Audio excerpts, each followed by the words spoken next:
l'histoire est devenue mondiale aujourd'hui, car c'est rentré dans toutes les institutions modernes. L'histoire n'étant pas une roue qui tourne, si c'était une roue qui tournait, la première serait la comédie et la seconde la tragédie.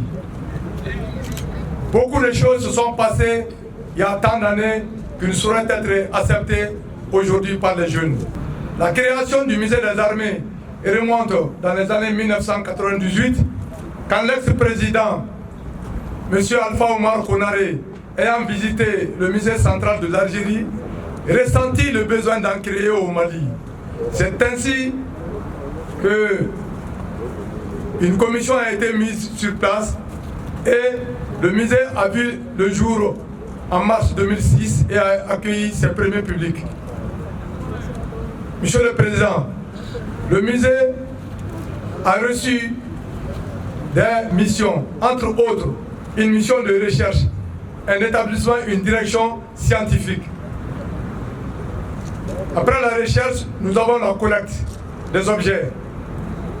Après cette collecte, nous avons une bonne conservation de ces objets qui va nous amener à une exposition du patrimoine culturel militaire. Pour permettre à la population malienne de venir visiter l'essentiel que nous avons appelé l'histoire du Mali, qui est important à tous les niveaux, pour permettre aux citoyens lambda de revivre, de connaître son histoire et aussi les différentes mutations de son armée.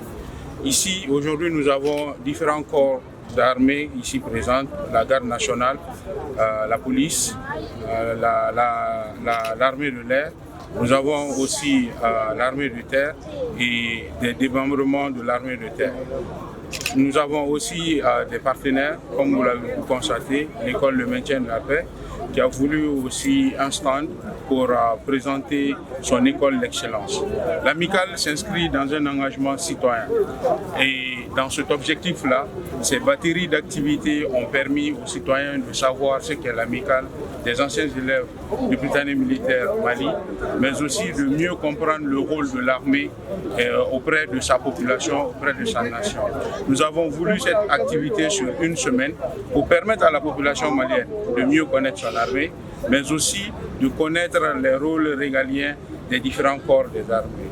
C'est la raison pour laquelle nous avons voulu cette activité de porte ouverte au niveau du musée de l'armée que nous avons estimé être la vitrine de notre armée, où l'armée pourrait mieux exprimer et mieux présenter ses rôles et responsabilités. Les plus hautes autorités du pays, à commencer par le président de la transition, chef de l'État, chef suprême des armées, son Excellence le général d'armée Assimi Goïta.